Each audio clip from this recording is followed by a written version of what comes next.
Hey everyone, welcome to this week's edition of Inside Indiana Overtime. No Bruce Springsteen to play us in this week, nor is there any Zach Osterman to be beside me. He's off at a wedding tonight instead of spending, 9 hours in IU's press box like I did tonight. Uh, there was a 4-hour game that IU had tonight against Ohio State. They fell just short in the end. They lost 52-49, I believe. And after, again, we've seen it before, a furious comeback in the last couple minutes, ending just short. In the middle of the game, there always seems to be that kind of lull in IU's offense and in IU's rhythm, and then they come storming back in the end. They make some little change. Tonight, just like he did in Ball State, Coach Wilson sent in true freshman Nate Sudfeld at quarterback to end the game, and Sudfeld was great. I mean, it was a small sample size as we've seen before, but he was 6 for 10 for 77 yards, 2 touchdowns in that last 2 minutes to bring it within 52-49, and then IU couldn't get that last onside kick to go their way. But still, again, we've seen it before. We've seen it all year. A lot of fight in this IU team. They never say die. They play basically until the end.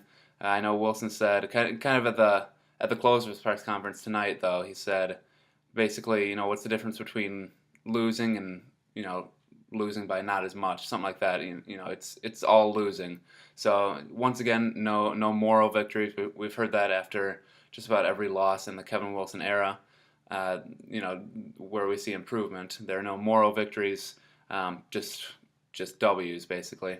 And this game was oddly reminiscent of what we saw last year a little bit. IU struggled to defend against some of the big plays. I know last year against Ohio State, they gave up an 80-yard touchdown run to Braxton Miller, who was then a freshman, and then of course who went on to win Big Ten Freshman of the Year. But this year, again, Miller ran for a 67-yard touchdown. He threw for a 60-yard touchdown and a 46-yard touchdown. And if it hadn't been for a couple drops from Devin Smith, from Ohio State wide receiver Devin Smith, they could have given up a couple other long plays. Smith actually ended with 2 catches, 106 yards, 2 touchdowns. He had both the 60-yard reception and 46-yard reception. But again, he was wide open over the middle for something like a 35, 40-yard touchdown reception somewhat early in the game and dropped it, and then dropped another one in the end zone later in the game. So really, he could have ended with 4 receptions for 4 touchdowns, which would have been pretty amazing. But really, obviously, the big story here is Braxton Miller, as expected. He's one of the biggest offensive weapons in the Big Ten. Both he and Denard Robinson are both 2 of the most electric players in the country, and of course 2 of the most difficult players to defend in the Big Ten. I struggled a little bit with defending Miller last year, but again, this wasn't really the Miller that IU saw last year. Last year, I think Miller completed 5 of his 13 passes, 5 of 11, something like that, for 50 yards, and just basically did all of his damage with his legs. This year, Miller's a much more complete quarterback. He ran for almost 150 yards and a touchdown, and then completed 13 passes for over 200 yards and 2 touchdowns. And really, like I said earlier, there were a couple drops where Miller threw a beautiful ball and it was just dropped, and there's nothing really that he could have done about it. And those downfield passes they all seemed to be pretty tight spirals right in receiver's hands. So he looked like a complete package tonight. He definitely deserves all of the Heisman hype, just from watching him in person one game tonight. But there are big plays on both sides of the ball, of course. Though IU had a 76-yard touchdown pass to Shane Wynn, which really looked, like a lot of Shane Wynn plays do, where it's just a short little gain, and then he kind of got sprung by a couple of Ohio State defenders, I think, kind of running into each other a little bit, and that was enough where he got around the edge a little bit and sprinted 76 yards. He's one of the quicker guys on the team, one of the more difficult guys to catch, definitely on IU, which is why he usually is on kick return duty. But he's turned into a little bit more of a featured wide receiver we've seen this year. But he only finished, I think, with 3 receptions. But he totaled 81 yards after that 76-yard reception. That was the longest play from scrimmage for IU since a 77-yard pass from Ben Chappell to Marcus Thigpen, if you remember them. In 2008, I think against Minnesota, there was a 77-yard pass. So of course, there were fireworks kind of on both sides of the ball, and obviously you saw over 100 points scored, just over 1,000 yards of total offense. It was another one of those games at Memorial Stadium where really it was just kind of like Rocky and Apollo Creed, just throwing punches at each other with very little defense at a point. But obviously that's not to discount the effort of the IU defense. They, again, just like last week, were kind of put in a tough position. IU only had the ball for 23 minutes of this game, and only 10 minutes of the first half, I think. So IU's defense was on the field for a huge part of the game once again. Like they were in the second half against Michigan State. I know IU had scoring drives in the first half of something like 60 seconds, 40 seconds, 44 seconds. So even when they were kind of clicking on offense, they still were on the field for such a short period of time that the defense really didn't have much time to kind of sit back, recover after playing against a physical Ohio State team. So that's obviously an area kind of concern for IU. They got outrushed 353 to 129 tonight, and that's a big part of that time of possession thing where Ohio State only ran, I think, one more play than IU did in this game, but they had the ball for 13 minutes more, which is very telling for in terms of how their rushing attack kind of works to their advantage and of course to IU's disadvantage. Stephen Houston was their leading rusher. He only had 11 carries for 95 yards, including a 59-yard touchdown. Again, going back to the big plays in this game. But when your leading rusher only has 11 carries, that's not much. It doesn't really seem like much of an effort is being put into the running game. And of course, that was kind of their bread and butter near the end of last year. And then this offseason, they kind of changed some things around with Seth Littrell coming in and kind of wanting to install a more pass-heavy offense.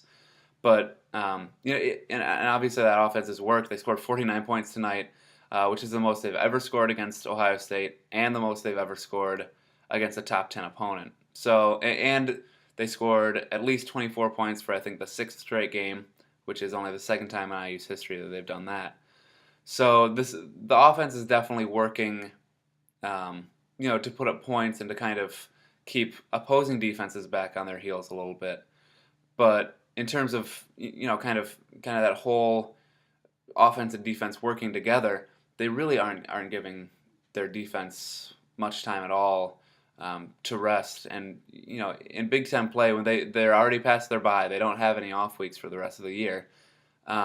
It seems like that is definitely going to be taking a toll on their defense if this trend kind of keeps continuing. So I don't know. At halftime, I thought that they would be running the ball a little bit more in the second half, which they did. They seemed to run it a little bit more effectively in the second half, and actually put together a couple longer drives. I know they had one drive of more than 4 minutes, which was their first one, or which was their longest drive since playing Ball State a month ago. So maybe we're seeing some signs of IU maybe kind of figuring out how to keep the ball a little bit longer, how to kind of milk the clock, how to keep drives going. They weren't bad on third down tonight. They were 8 of 19 rather. But that's a heck of a lot of third downs tonight. So and a lot of them were I think of 5 yards, or it seemed like they were of 5 yards or more. So they certainly didn't put themselves in a great position on first and second down. And that kind of stems from the running game, where you're not getting, if you give it to Houston maybe on first down and he gets 4 yards, that's 2nd and 6. So that sets up this play, which sets up a 3rd and short. And that's something that really gets, that's football 101, obviously. That's something that really puts some drives together. But again, offensively for IU, again, they break the 350-yard passing mark, so I'm sure they'll stay in the top 20 nationally in terms of passing offense. Kaufman threw the ball 44 times tonight. That's starting quarterback Cameron Kaufman. He only completed 22 of those 44 passes. But a lot of that was early drops on IU's receiving core. I know Deweese Wilson had a rough night. Obviously, the box score shows um, that he caught a touchdown pass, um, but early on he dropped multiple passes that could have gone for first downs and could have extended a couple drives. But I mean, just a couple kind of ugly drops early on, which they worked on, they remedied, and the receivers were a lot more reliable later in the game. But that the drop passes kind of covered up what I thought was kind of improved play calling. They rolled Kaufman out a lot, and most of the time when they rolled him out, it seemed like he had a guy who was pretty open. But a couple times, he would either miss the wide receiver or the wide receiver would miss the ball.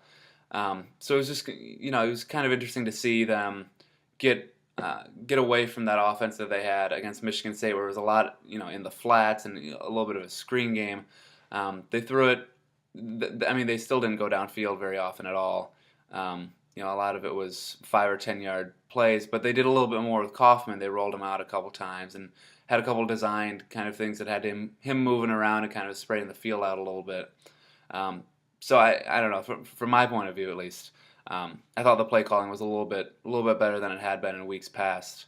And we'll see if that continues. Obviously, they go to Navy this week and then kind of go back into Big Ten play, I think, with Illinois the week after. So they get, it's not that Navy's a huge downgrade from Ohio State, but obviously Ohio State's ranked number 8th in the country. They're still undefeated with a couple impressive wins, of course, beating Nebraska, beating Michigan State. So I don't know if Navy's obviously a little bit easier of a test. They're going to be tough to defend, but IU's offense should again play well. Not sure if we're going to see Kaufman or Sudfeld there. Obviously Sudfeld played well, but Wilson seems to like Kaufman. Obviously from practice, from just knowing the offense a little bit better, I guess. And even Sudfeld said after the game that some of his late game heroics this year have been almost out of luck. He said that there were a couple passes that he threw that he thought probably should have been interceptions, but Ohio State players just dropped it. So it was kind of funny to hear him say that after the game. When he was asked kind of what is he doing so well late in games, he said, "Well, basically I'm getting fortunate. I'm getting a little bit lucky maybe late in these games." But it'll be interesting to see, of course, who we see under center to start against Navy on the road next week. I think that's a 3:30 start. Don't quote me on that, but I'm pretty sure it's 3:30 at Navy, and it'll be interesting to see what they can do there, how they can kind of keep improving. I'm interested to see how the rush game, of course, improves because they only ran the ball 12, 14, 19 times in this game, and both Ohio State running back Carlos Hyde and Braxton Miller had more than 20 carries in the game. So that just shows you the huge difference between the offense that IU runs and the offense that teams run against them, that Ohio State likes to run. So I mean, obviously stay tuned to Inside Indiana all week. We have the Navy game coming up, so we'll have plenty of football coverage, and then of course we have Hoosier Hysteria later that night. So we're going to be continuing with player profiles, with some more kind of preseason stuff, with recruiting stuff, with visitors. So definitely keep coming back to Inside Indiana, and we'll talk to you soon. And by we, I mean me and Zach.